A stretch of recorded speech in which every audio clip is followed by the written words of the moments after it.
तो भगवान ने तो कृपा करने का ठेका ले ही रखा है, लेकिन हम उनकी कृपा से बिना शरणागति के लाभ नहीं उठा सकते। जितनी हमारी भीतर की शरणागति होगी, सही सही शरणागति होगी, एक्टिंग वाली नहीं, वो हम आपको बताएंगे आगे सही शरणागति की क्या परिभाषा है, उतनी मात्रा में उनकी कृपा होगी। तो शरणागत होना बस यही एकमात्र शर्त है भगवान की कृपा को प्राप्त करने के लिए, जिसको हर ग्रंथ ने, हर संत ने और हर पंथ ने स्वीकार किया है। तो भगवान कहते हैं कि भाई तुमने शरणागति नहीं की मेरे प्रति, इसलिए मैंने कृपा नहीं की। तुम शरणागत हो जाओ तो हम कृपा कर देंगे। क्यों नहीं सुनते तुम लोग? अरे कानून का पालन करना पड़ेगा। यहां तक कि हर देश में, हर देश की गवर्नमेंट भी अपने नागरिकों से ये आशा करती है कि वो हमारे कानून का पालन करे, हमारे कानून को सरेंडर करके रहे, शरणागत होकर के रहे हमारे कानून के प्रति। और अगर कोई ऐसा नहीं करता तो फिर दंड देती है गवर्नमेंट। तो ऐसे ही भगवान कहते हैं कि भाई हमारे यहाँ का भी कानून है कि तुम शरण में आओगे तब हम कृपा करेंगे। लेकिन महाराज आप तो सर्वसमर्थ हैं, सब कुछ कर सकते हैं, तो बिना शरणागति के ही कृपा कर दीजिए ना। भगवान कहते हैं भाई ऐसा नहीं होगा, हम भी कानून में बंधे हुए, नियम में बंधे हैं, हम कानून का, नियम का उल्लंघन नहीं कर सकते। जो कानून है कि शरणागति से ही कृपा होगी, उस कानून का पालन तुमको करना पड़ेगा। और अगर भगवान मनमाना करने लगे तो आप लोग कहेंगे तब तो बड़ा फायदा हो जाएगा। अगर ये कानून हट जाए कि शरणागति से ही कृपा होती है तो हम लोग का बड़ा लाभ हो जाए, फिर हम शरणागत नहीं होंगे और भगवान कृपा कर देंगे। हाँ ये तो है, लेकिन आपने दूसरा पक्ष नहीं सोचा। क्या दूसरा पक्ष?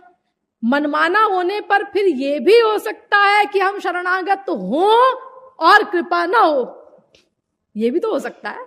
अरे जब कोई नियम ही नहीं है, मनमाना करना है भगवान को, तो यह भी हो सकता है कि आप शरण में न जाएं और वो कृपा कर दें बिना शरणागति के। और यह भी हो सकता है कि आप शरणागति करे हुए हैं, ठीक ठीक शरणागत हो गए, फिर भी वो कृपा ना करें, फिर तो दोनों बातें हो जाएंगी। हाँ अरे भाई देखो, कोई दिन भर मजदूरी करता है, परिश्रम करता है, तो शाम को उसको उसकी फीस मिलती है, मजदूरी मिली उसको। अब अगर ये कानून न हो कि दिन भर मजदूरी करने के बाद तुमको इतने रुपए मिलेंगे, मनमाना हो जाए, तो फिर ये भी हो सकता है कि वो बहुत दिनों तक मजदूरी करे और उसको एक पैसा भी ना मिले। क्योंकि ऐसा कोई नियम तो है नहीं कि हाँ भाई हम तुम मजदूरी करोगे तो हम तुमको पैसा देंगे। फिर तो दोनों बातें हो जाएंगी, तो कितना बड़ा लॉस हो जाएगा। इसीलिए जो ये कानून है वो ठीक ही है, इसके खिलाफ ना सोचो। जो शरण में आएगा उस पर भगवान की कृपा होगी। भगवान कहते हैं कि हम नियम में बंधे हैं, संविधान के अनुसार काम करते हैं, कानून का उल्लंघन नहीं कर सकते हम। देखो जो भगवान अपने संकल्प मात्र से अनंत कोटि ब्रह्मांडों का सृजन कर देता है, अपने संकल्प मात्र से अनंत कोटि ब्रह्मांडों का पालन करता है, अपने संकल्प मात्र से अनंत कोटि ब्रह्मांडों का प्रलय कर देता है, ऐसा भगवान भी अपने पिता दशरथ जी को जिला नहीं सका, गीध को जिला नहीं सका, जटायु को, और रो रहा है, सब क्रियाकर्म कर रहा है, विलाप कर रहा है, लेकिन जिलाया नहीं, उनको जिंदा नहीं किया, क्योंकि कानून में बंधे हुए हैं। तो इसीलिए अगर किसी को कृपा चाहिए भगवान की, तो शरणागति का जो कानून है, इस कानून को सरेंडर करना पड़ेगा, भगवान के शरणागत होना पड़ेगा, तब कृपा होगी। लाइट भी ठीक ठीक हो और आंख भी ठीक ठीक हो, तब कोई वस्तु दिखाई पड़ती है। दोनों में से एक भी गड़बड़ है तो वस्तु दिखाई नहीं देगी। नहीं जी, ऐसा होना चाहिए कि आंख भले ही गड़बड़ हो लेकिन लाइट ठीक ठीक हो और वस्तु दिखाई पड़ जाए, होना चाहिए कहने से काम नहीं चलेगा। जो नियम है वो नियम है, उसके अनुसार काम होगा। खाली लाइट से भी कोई वस्तु दिखाई नहीं पड़ेगी और खाली आंख से भी कोई वस्तु दिखाई नहीं पड़ेगी, दोनों चीजें आवश्यक हैं। तो ऐसे ही भगवान की कृपा भी आवश्यक है, लेकिन उस कृपा का अनुभव करने के लिए शरणागति भी आवश्यक है, नहीं तो कृपा का अनुभव ही नहीं होगा आपको। देखो स्वामी रामकृष्ण परमहंस ने बड़ा सुंदर एक वाक्य कहा है, the wind of his grace is always blowing, what you need to do is to unfurl your sail. उनकी कृपा तो है ही है सबके ऊपर, उस कृपा का अनुभव बिना शरणागति के तुमको नहीं होगा। हरि गुरु कृपा सदा सब ही पर, अंतःकरण पात्र पावन कर। तो इस प्रकार अनादिकाल से कानून है भगवान का, जिसको उन्होंने वेदों शास्त्रों में प्रकट किया है कि मेरी कृपा की शर्त शरणागति ही है। और इस बात को संत लोग आ करके हमको समझाते हैं, शास्त्रों के रहस्य को हमारे सामने प्रकट करते हैं, अनेक प्रकार से हमारी खुशामद करते हैं, प्यार दुलार देते हैं, अनेक प्रकार से समझाते हैं कि हम भगवान के इस कानून का पालन करके भगवान की कृपा प्राप्त कर लें और अनंत काल के लिए माला माल हो जाएं। लेकिन हम लोग ऐसे ढीठ हैं कि हम सुनते नहीं। अनंत अनंत जन्म हो गए हमारे, अनंत अनंत संत आए इस पृथ्वी पर, सिर फोड़ी की हम लोगों के साथ, रोम रोम लगा दिया अपना हम लोगों के कल्याण के लिए, लेकिन हम लोग टस से मस नहीं हुए, शरणागति नहीं की हमने। और बाकी सबकी की, जैसा कि मैंने बताया ना, बाकी सबके शरणागत होते हैं हम, लेकिन बस जहां से काम बनना है हमारा वहां शरणागत नहीं होंगे। भगवान और महापुरुष इन दोनों के प्रति हम शरणागति नहीं करते, बाकी सबकी करते हैं। ऐसी जिद है हमारी कुछ कि हम सुनेंगे नहीं भगवान और महापुरुष की बातें, वो कुछ भी कहते हैं, उपदेश देते हैं, हम उसके खिलाफ काम करेंगे। एक परिहास बताएं आपको, त्वं में हम में तदपि कुत इदम वेद मूल प्रमाणादे तच्चानादि सिद्धादनुभव विगमात् तर्हि साक्रोश एव क्वाक्रोशः कस्य गीतादिषु विदितः कोत्र साक्षी सुधीः स्यात् हन्तत्वत्पक्षपाती स इह नृकलहे मृग्य मध्यस्थवत्वम्।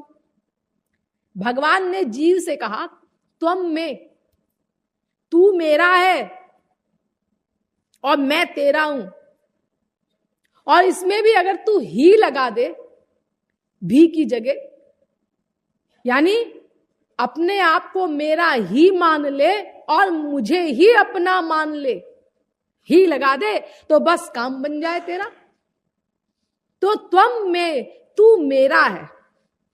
तो जीव ने कहा, मैं तुम्हारा हूं। तुम्हारा कैसे हूं मैं? तुम्हारा हमारा नहीं हूं, मैं अपना हूं।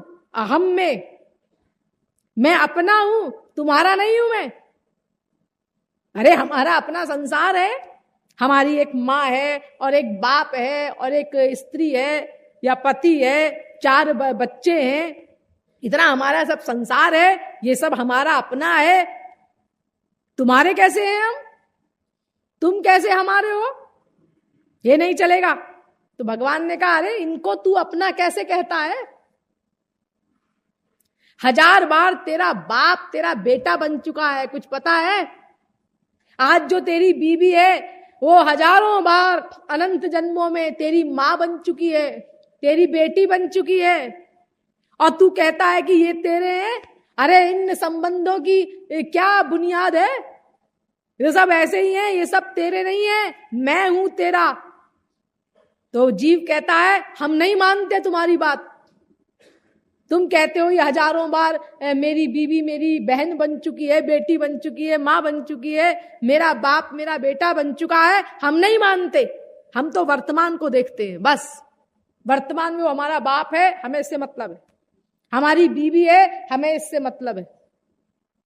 तो भगवान ने कहा तू मेरा है, तो जीव कहता है कि नहीं नहीं, अहम में, मैं अपना हूं, तुम्हारा नहीं हूं मैं। ऐसा कहा जीव ने। तुम जो ये कहते हो कि तुम मेरे हो, ये तुम किस मुंह से कह रहे हो? क्योंकि अगर हम तुम्हारे होते तो तुम तो ठाठ से परमानंद में लीन हो, और हम 84 लाख के जूते खा रहे हैं, चप्पल खा रहे हैं। तुम्हारी हिम्मत कैसे पड़ी है कहने की कि हम तुम्हारे हैं? हाँ, तुम्हारे उमारे नहीं है, हम अपने हैं, समझे? तो भगवान ने कहा ये तुम कैसे कहते हो कि तुम अपने हो? जरा प्रमाण दो इस बात का, प्रमाणित करो इस बात को। तो जीव ने कहा पहले तुम प्रमाण दो, तुम कैसे कहते हो कि हम तुम्हारे हैं? अरे भाई, बात तो तुमने शुरू की थी, तुम में, तू मेरा है, तो फिर इसके उत्तर में मैंने कहा अहम में, मैं अपना हूं, तुम्हारा नहीं हूं। अब तुम कहते हो प्रमाण दो, तो हम कहते हैं पहले तुम प्रमाण दो, तुमने ऐसा क्यों कहा कि हम तुम्हारे हैं? किस आधार पे कहा तुमने? तो भगवान कहते हैं देखो भाई, वेद मूल प्रमाणात, वेद प्रमाण है। वेद कहता है चिन्ह मात्रम श्री हरेरंशम, प्रत्येक जीव मेरा अंश है, अमृतस्य वही पुत्राः, मेरे पुत्र हैं, संतान है सब जीव, ये वेद कहता है, वेद में लिखा है ऐसा। तो भगवान, वो जीव कहता है ओ, तो आप किताब का प्रमाण दे रहे हैं? हाँ, लेकिन मेरा तो अनुभव है कि मैं अपना हूं। अब बोलो, बताओ कि किताब बड़ी कि अनुभव बड़ा? अरे अनादिकाल का हमारा अनुभव है, ये भी नहीं कि 1-2 दिन, 1-2 4 जन्मों का हो, अनादिकाल का अनुभव है। मैंने तो सदा ये अनुभव किया कि मैं अपना हूं, और तुम कहते हो कि मैं तुम्हारा हूं, और किताब का प्रमाण दे रहे हो। तो किताब के प्रमाण से तो अनुभव का प्रमाण बड़ा होता है, ये सब जानते हैं। देखो, एक आदमी कहता है किताब में लिखा है कि चीनी कड़वी होती है, दूसरा आदमी कहता है कि नहीं नहीं, मीठी होती है। अब लड़ाई हो रही है दोनों में, किताब में ऐसा लिखा है, किताब गलत नहीं हो सकती। दूसरा व्यक्ति कहता है नहीं, चीनी मीठी होती है। तीसरा आदमी आया, मैंने कहा भाई लड़ते क्यों हो तुम लोग आपस में? खा के देख लो ना चीनी को, पता चल जाए। चीनी खाई, कैसी लगी? मीठी। किताब को फाड़ के फेंक दो।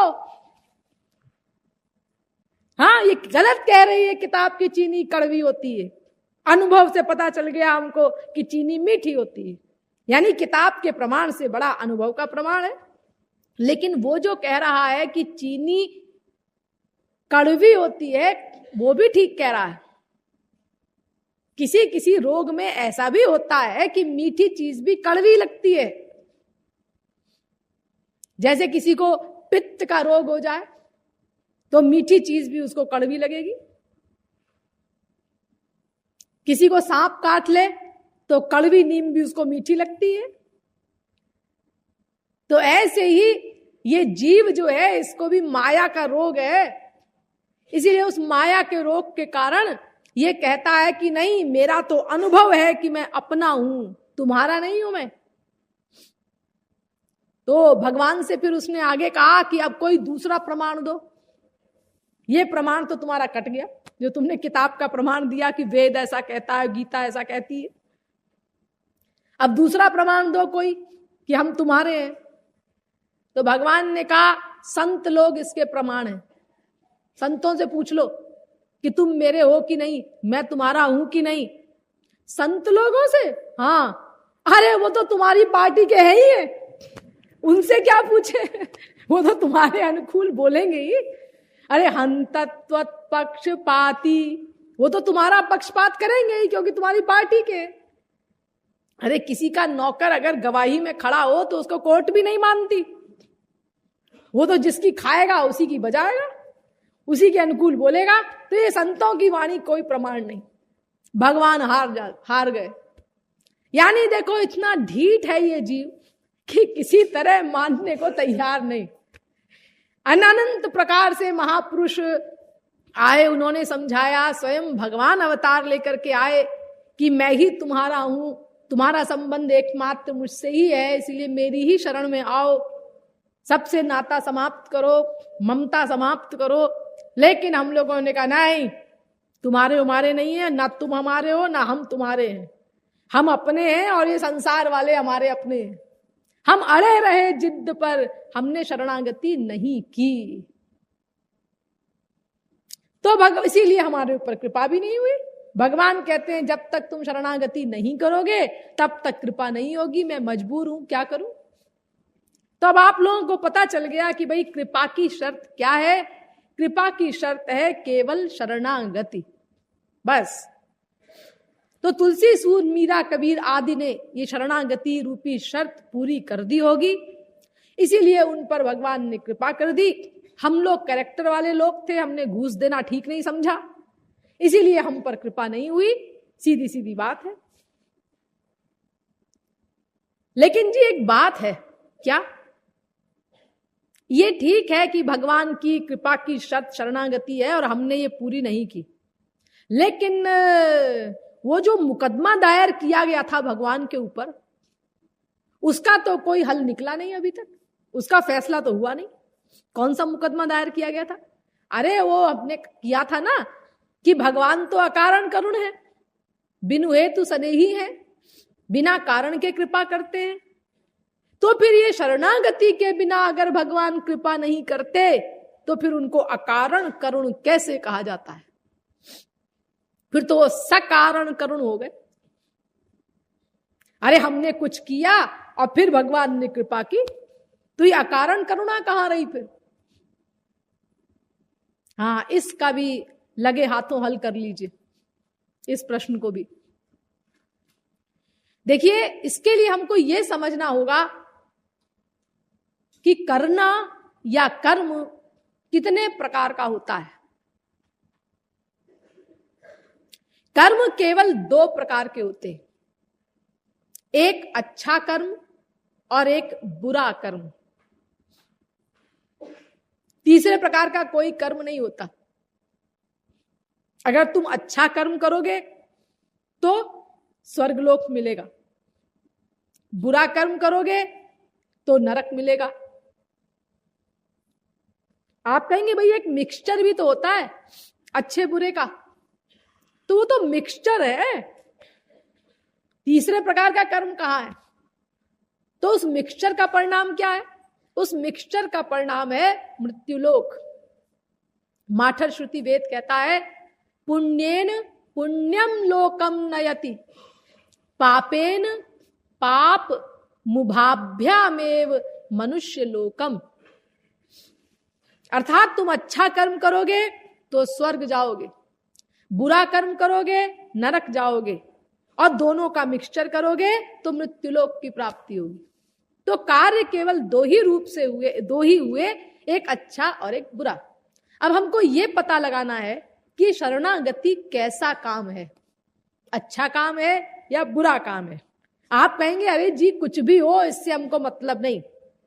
हमारा प्रश्न ये है कि हमने कुछ किया फिर भगवान ने कृपा की, चाहे वो अच्छा कर्म ही हो, इससे हमें मतलब नहीं। अरे पहले पता तो लगा लो शरणागति का मतलब होता क्या है, बाद में मुकदमा दायर करना। अच्छा चलिए बताइए। देखिए शरणागति का सबसे सुंदर विवेचन भगवत गीता में है, उससे समझिए। गीता के प्रथम अध्याय में अर्जुन ने धनुष बाण छोड़ दिया और डिक्लेयर किया मैं युद्ध नहीं करूंगा। गांडीवं स्रंसते हस्तात् त्वक्चैव परिदह्यते न च शक्नोम्यवस्थातुं भ्रमतीव च मे मनः। मेरा गांडीव हाथ से सरका जा रहा है, मेरा शरीर जल रहा है और मुझे चक्कर आ रहा है, मैं खड़ा नहीं हो पा रहा हूं। एव मुक्त्वार्जुनः संख्ये रथोपस्थ उपाविशत् विसृज्य सशरम चापम शोक संविघ्न मानस। ऐसा कह करके और अत्यंत शोक युक्त मुद्रा में अर्जुन मैं युद्ध नहीं करूंगा ऐसा डिक्लेयर करके और रथ के पिछले भाग में बैठ गया शोक युक्त होकर के। तो अर्जुन ने कहा क्यों नहीं युद्ध, भगवान ने कहा क्यों नहीं युद्ध करेगा, ये क्या हो गया तुझे अचानक। तो अर्जुन कहता है अगर मैं युद्ध करूंगा तो ये मेरे गुरुजन लोग हैं, मेरे बाप के बाप भी हैं, भीष्म पितामह हैं, और ये गुरु हैं कृपाचार्य, द्रोणाचार्य, गुरुपुत्र है अश्वत्थामा, ये सब भाई बंधु ही तो हैं सब, बाकी भी इनके अलावा चाचा मामा ताऊ सब रिश्तेदारी तो लोग हैं। तो अगर मैं युद्ध करूंगा और आप मेरे साथ हैं तो ये सब मरेंगे, ये जितने पुरुष हैं। और ये 1 2 4 10 20 का मामला नहीं, लाखों करोड़ों का मामला है। तो इतने लोगों की हत्या होगी, मरेंगे। तो केवल मैं इसीलिए इन सबको मारूं कि मुझे राज्य मिल जाए, ऐसा राज्य भाड़ में जाए, मुझे नहीं चाहिए। और अगर आप ये भी कहें कि भाई शत्रु तो शत्रु कोई भी हो वो, तो भी अगर इतने सारे लोग मरेंगे तो फिर इनकी स्त्रियां विधवा हो जाएंगी, हाँ हो जाएंगी, और फिर भविष्य में उनमें बहुत सी चरित्रहीन हो जाएंगी, फिर उनसे वर्ण संकर संतानें पैदा होंगी, तो ये पाप होगा। और इसका कारण चूंकि मैं बनूंगा इसीलिए मुझे नरक मिलेगा, लिहाजा मुझे ये युद्ध नहीं करना। ये लॉ पॉइंट से बोलते हुए अर्जुन ने युद्ध से संन्यास की घोषणा कर दी, मैं युद्ध नहीं करूंगा। तो भगवान ने कहा कि अर्जुन अगर तू युद्ध नहीं करेगा तो नरक मिलेगा तुझे, युद्ध न करना बुरा काम। अर्जुन ने कहा युद्ध न करने से नरक मिलेगा? अरे जब मैं किसी की कोई हानि ही नहीं कर रहा हूं, कोई पाप ही नहीं कर रहा हूं, किसी को एक झापड़ भी नहीं लगा रहा हूं मैं, तो आप कहते हैं नरक मिलेगा? ऐसा कैसे? हाँ, ये बारीक बात जो होती है ना, ये सबके समझ में नहीं आती। सूक्ष्म बात, गंभीर बात, बारीक बात, ये सर्वसाधारण नहीं समझ पाते।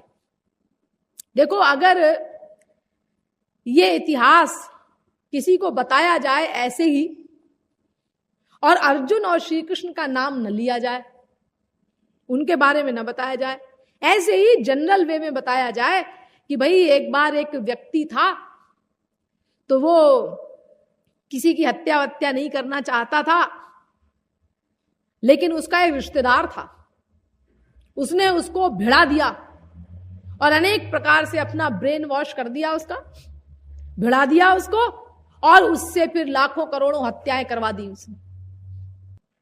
तो अब तुम ये बताओ कि वो जिसने भिड़ाया उसको और ये अपना लाखों हत्याएं करवा दी, वो आदमी कैसा था, अच्छा था या बुरा था? तो क्या कहेंगे लोग? अरे ये भी कोई पूछने की बात है, वो तो बड़ा बदमाश था जिसने इतनी हत्या करा दी। वो बेचारा वो आदमी तो बड़ा भला था, दूसरा वाला जो किसी का नुकसान नहीं करना चाहता था, हत्या नहीं करना चाहता था, और रिश्तेदार ने उसको जबरदस्ती अपना समझा बुझा के और उससे लाखों हत्याएं करवा दी, तो रिश्तेदार तो बड़ा बदमाश आदमी था। अच्छा सुनो, एक बात तो हम बताना तुमको भूल ही गए। क्या? वो जो रिश्तेदार था ना भिड़ाने वाला, हाँ, वो भगवान श्री कृष्ण थे, और वो जिसने हत्या की वो अर्जुन था। अच्छा, ये भगवान थे, तब तो सब ठीक ही था। भगवान थे तो सब ठीक ही था, क्योंकि भगवान तो किसी की समझ में आ नहीं सकते। भगवान तो वही बुद्धि से परे हैं, और फिर वो जो कुछ करेंगे वो ठीक ही करेंगे। लेकिन अब आपको ये पता चल गया कि श्री कृष्ण भगवान थे और अर्जुन महापुरुष थे, तो आप कहते हैं सब ठीक ही था। लेकिन अगर ये अर्जुन और श्री कृष्ण भगवान और महापुरुष होने की बात आपको न मालूम हो, और ऐसे ही किसी के बारे में बताया जाए जनरल वे में ये बात बताई जाए तो आप यही कहेंगे कि भाई वो गलत काम किया श्री कृष्ण ने। आज आपको मालूम है तो आप कुछ नहीं बोलते, ठीक ही किया श्री कृष्ण ने, लेकिन उनके जमाने में भी हम लोग थे और हमने जब ये बात सुनी होगी तो यही कहा होगा। तो ये सूक्ष्म बात जो है, दूरदर्शिता की बात, ये हर एक किसी को समझ में नहीं आती। तो अर्जुन कहता है कि युद्ध नहीं करूंगा तो ये बुरा काम कैसे है, नरक क्यों मिलेगा मुझे? तो भगवान ने समझाया अर्जुन को कर्म का स्वरूप। उन्होंने कहा देख अर्जुन, दो प्रकार के कर्म होते, एक अच्छा कर्म होता है और एक बुरा कर्म होता है। तो अपने वर्णाश्रम धर्म का पालन करना ये अच्छा कर्म है। तू क्षत्रिय है और क्षत्रिय की ड्यूटी है, धर्म है युद्ध करना। तो अगर तू युद्ध नहीं करेगा तो इसका मतलब तू क्षत्रिय धर्म का पालन नहीं कर रहा है, इसका मतलब तू अधर्म कर रहा है, क्योंकि दो ही तो चीज होती है, धर्म या अधर्म, तीसरी तो कोई चीज होती नहीं। तो अगर कोई धर्म नहीं करेगा तो फिर अधर्म करेगा, सीधी सी बात। तो इसीलिए अगर तू अपने धर्म का पालन नहीं करता, युद्ध नहीं करता, तो इसका मतलब तू अधर्म कर रहा है, धर्म छोड़ करके, और अधर्म का परिणाम है नरक, इसीलिए तुझे नरक मिलेगा। समझ में आया? अर्जुन ने कहा हाँ अब समझ में आया। लेकिन महाराज अगर मैं धर्म का पालन करूंगा, युद्ध करूंगा, तो क्या मिलेगा जरा ये भी बता दीजिए। तो भगवान ने कहा अरे तब तो तेरे दोनों हाथों में लड्डू हैं युद्ध करने पर। तो हतो वा प्राप्स्यसे स्वर्गम जित्वा वा भोक्ष्यसे महीम। दूसरे अध्याय का 37वां श्लोक। अर्जुन अगर तू युद्ध करते करते मारा गया तो स्वर्ग के दुर्लभ भोग मिलेंगे तुझे, और अगर जीत गया तो पृथ्वी का राज्य मिलेगा, ऐशो आराम मिलेगा। तो किसी तरह तेरा लॉस नहीं है युद्ध करने पर, दोनों हाथ में लड्डू हैं। लेकिन अगर तू युद्ध नहीं करेगा तो पक्के तौर से नुकसान है, क्योंकि नरक मिलेगा। इसीलिए तस्मादुत्तिष्ठ कौन्तेय युद्धाय कृत निश्चय। इसीलिए युद्ध के लिए निश्चय मन वाला हो करके उठ खड़ा हो, युद्ध कर। तो अर्जुन ने कहा महाराज एक बात और जानना चाहता हूं। हाँ पूछ, क्या पूछता है? महाराज अगर मुझे स्वर्ग मिला, मान लो मैं मर ही गया युद्ध करते करते, फिर आपके अनुसार मुझे स्वर्ग मिलेगा, हाँ, तो क्या स्वर्ग में वो वास्तविक सुख है, वो अनंत मात्रा का अनंत काल वाला जिसको मैं अनादिकाल से ढूंढ रहा हूं, वो वास्तविक सुख स्वर्ग में है क्या? तो भगवान ने कहा नहीं अर्जुन, वो तो वहां नहीं। सुख का जहां तक प्रश्न है वो स्वर्ग में नहीं है।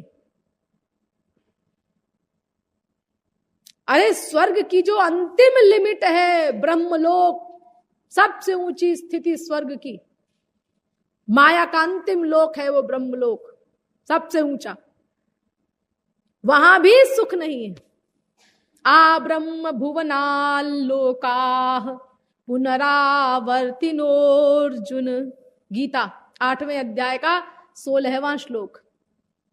ब्रह्मलोक में भी सुख नहीं है अर्जुन। वेदव्यास ने भी कहा है ना भागवत में, आविरिंचादमंगलम। 11वें स्कंद के 19वें अध्याय का 18वां श्लोक। यानी स्वर्ग, वो ब्रह्मलोक में भी अमंगल ही अमंगल है, वहां भी सुख नहीं है।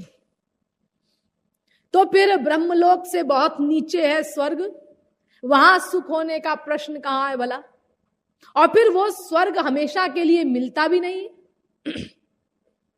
तावत प्रमोदते स्वर्गे यावत पुण्यम समाप्यते। भागवत कहती है कि जितनी हमारी पुण्य की लिमिट है, बस उतने दिनों के लिए हमको स्वर्ग मिलेगा। जब वो पुण्य की लिमिट, अच्छे कर्म की लिमिट भोग कर समाप्त हो जाएगी, तो फिर वापस आना पड़ेगा हमको। ते तं भुक्त्वा स्वर्गलोकं विशालम क्षीणे पुण्ये मर्त्यलोकम विशन्ति।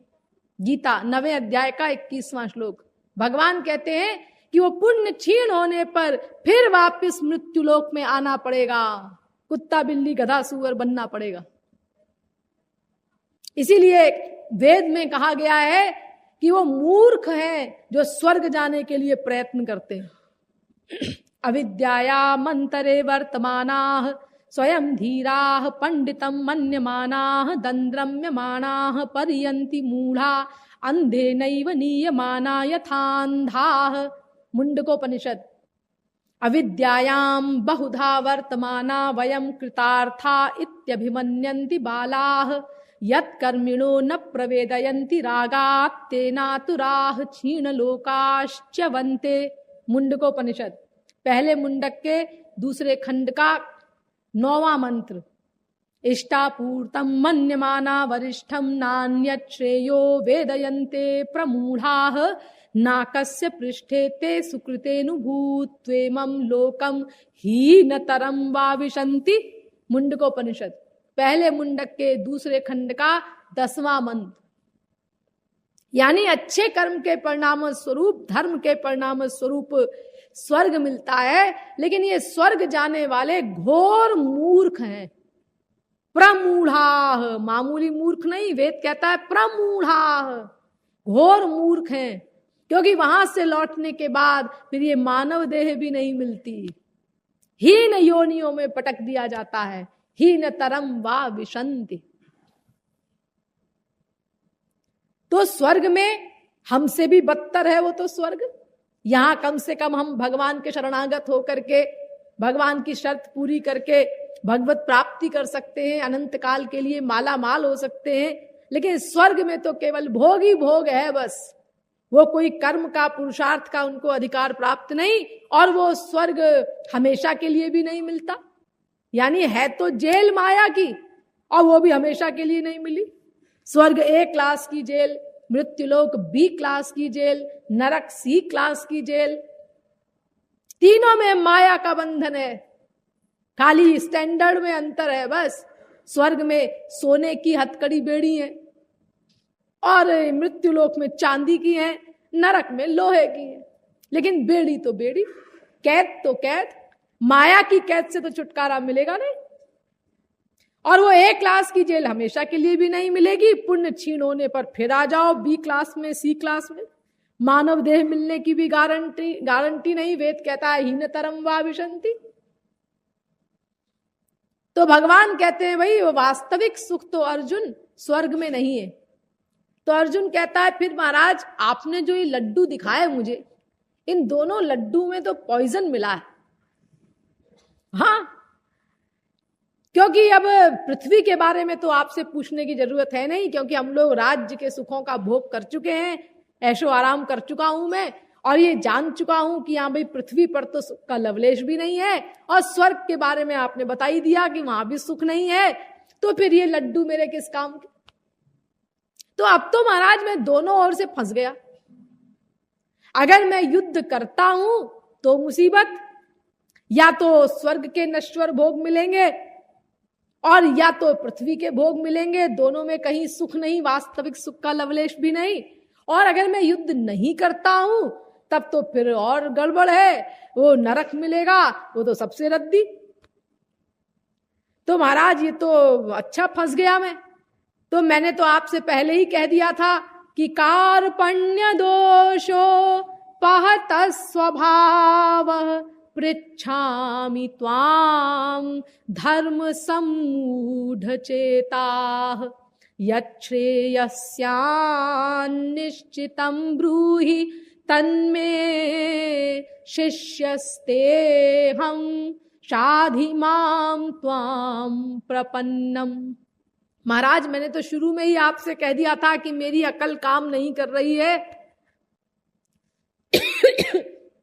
क्या सही है क्या गलत है, तो आप मुझे बताइए कि मैं क्या करूं, क्योंकि मैं आपका शिष्य हूं और प्रपन्न शिष्य हूं।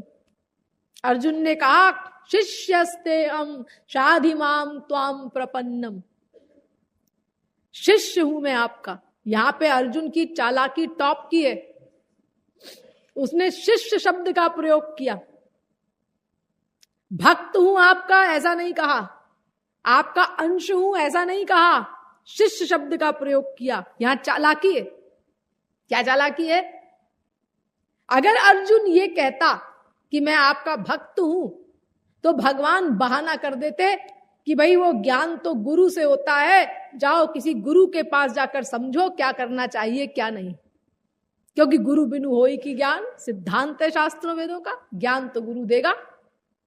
तो फिर जाओ एक गुरु को ढूंढो पहले, मुसीबत। तो इसीलिए अर्जुन ने सीधे कह दिया कि शिष्यस्ते हम शाधिमाम त्वाम प्रपन्नम, मैं आपका शिष्य हूं, यानी आप मेरे गुरु हैं। अब गुरु टाल मटोल नहीं कर सकता, गुरु बहानेबाजी नहीं कर सकता। उसकी शरण में कोई आता है शिष्य की भावना से तो गुरु को ज्ञान देना पड़ेगा। इसीलिए अर्जुन ने चालाकी की और शिष्य शब्द का प्रयोग किया। और अर्जुन कहता है कि मैं प्रपन्न शिष्य हूं आपका, ऐसा वैसा शिष्य नहीं हूं। एक पन्न होता है और एक प्रपन्न होता है। तो पन्न माने जैसे हम लोग करते हैं ना, मंदिर में गए, वहां माथा टेक दिया, और अपने संसार वालों के में भी माँ बाप को और सबको प्रणाम करते हैं, और ईश्वरीय जगत में भी अपना भगवान और गुरु के आगे माथा टेक दिया, भीतर से कोई मतलब नहीं, उसको पन्न कहते हैं। लंबे लेट गए डंडे की तरह भगवान के आगे, गुरु के आगे, साष्टांग दंडवत, दंडवत प्रणाम, साष्टांग प्रणाम कर रहे हैं, और श्लोक भी बोल रहे हैं मुंह से, त्वमेव माता च पिता त्वमेव, तुम ही मेरी माँ हो, तुम ही मेरे बाप हो। लेकिन अंतःकरण क्या कह रहा है? एक माँ घर में भी बैठी है, खाना बना रही है, वो मेरा बाप, वो ऑफिस गया हुआ है, वो भी मेरा बाप है, और ऊपर से बोल रहे हैं त्वमेव माता च पिता त्वमेव। तो इसको कहते हैं पन्न। और प्रपन्न की तो बहुत लंबी चौड़ी व्याख्या होती है, संक्षेप में आप केवल ये समझ लीजिए कि कंप्लीट सरेंडर हो, माम एकम शरणम व्रज, उसको प्रपन्न कहते हैं। तो अर्जुन कहता है कि महाराज मैं आपका प्रपन्न शिष्य हूं, ऐसा वैसा नहीं हूं, मुझे बताइए कि मैं क्या करूं। तो जब भगवान ने कहा कि तू युद्ध कर, और युद्ध नहीं करेगा तो फिर नरक मिलेगा, और युद्ध करने पर स्वर्ग या पृथ्वी का भोग मिलेगा, और अर्जुन को जब बताया कि भाई वास्तविक सुख तो कहीं नहीं है, स्वर्ग में भी नहीं है, तो अर्जुन कहता है महाराज मैं तो ये दोनों ओर से फंस गया, अब मुझे ऐसी कुछ तरकीब बताइए कि भाई ये जेलों से छुटकारा मिले मुझे, प्लस दिव्य आनंद की प्राप्ति हो, मुझे वास्तविक आनंद की प्राप्ति हो, माया निवृत्ति हो, ऐसा कुछ बताइए। आपने तो जो करने को कहा इसमें तो बंधन ही बंधन है, मरण ही मरण है, ये नहीं चाहता मैं, भटकते भटकते इन जेलों में मैं थक गया हूं, अब तो जेल से छुटकारा पाने का प्लस दिव्यानंद पाने का उपाय बताइए। तो भगवान ने कहा अर्जुन तू फिर ऐसा कर कि युद्ध कर,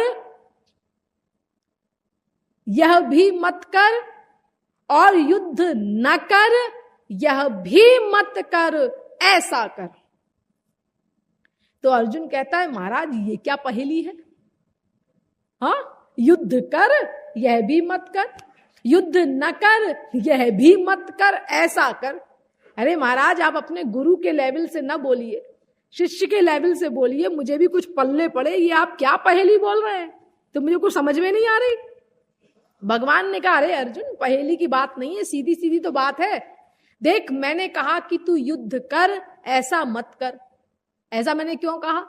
क्योंकि युद्ध करना ये अच्छा काम हो जाएगा, और अच्छे काम के परिणाम स्वरूप तुझे स्वर्ग मिलेगा अगर मर गया तो युद्ध करने पर, और अगर जीत गया तो पृथ्वी का भोग मिलेगा। लेकिन दोनों में बंधन है और वास्तविक सुख नहीं है, इसलिए तू कहता है मुझे ये सब नहीं चाहिए। हाँ महाराज नहीं चाहिए, इसीलिए मैंने कहा कि तू अच्छा काम मत कर, युद्ध कर, यानी क्षत्रिय धर्म का पालन अच्छा काम है, युद्ध करना ये मत कर तू, वरना बंधन होगा स्वर्ग का या मृत्युलोक का। और फिर मैंने ये कहा कि तू युद्ध न कर, ऐसा भी मत कर। हाँ महाराज, आपने ये भी कहा। तो ऐसा मैंने इसीलिए कहा कि अगर तू युद्ध नहीं करेगा तो ये क्षत्रिय धर्म का उल्लंघन होगा, ये बुरा काम हो जाएगा। अब बुरे काम का परिणाम है नरक, तो तुझे नरक मिलेगा। तू कहता है मुझे स्वर्ग मृत्युलोक नरक तीनों नहीं चाहिए। हाँ, तो अच्छे काम से जो स्वर्ग और मृत्युलोक मिले संभावना है वो भी मत कर तू, और बुरे काम से जो तो नरक मिलेगा वो भी मत कर, दोनों मत कर तू। तब तू ये तीनों जेलों से छुटकारा प्राप्त करेगा। अच्छा काम भी मत कर और बुरा काम भी मत कर। तो अर्जुन ने कहा कि महाराज ये प्रैक्टिकल कैसे होगा, इसका स्वरूप क्या है प्रैक्टिकल? अच्छा भी ना करूं, बुरा भी ना करूं, इसका क्या मतलब है? इसका मतलब ये है अर्जुन, तू मेरे शरणागत हो जा।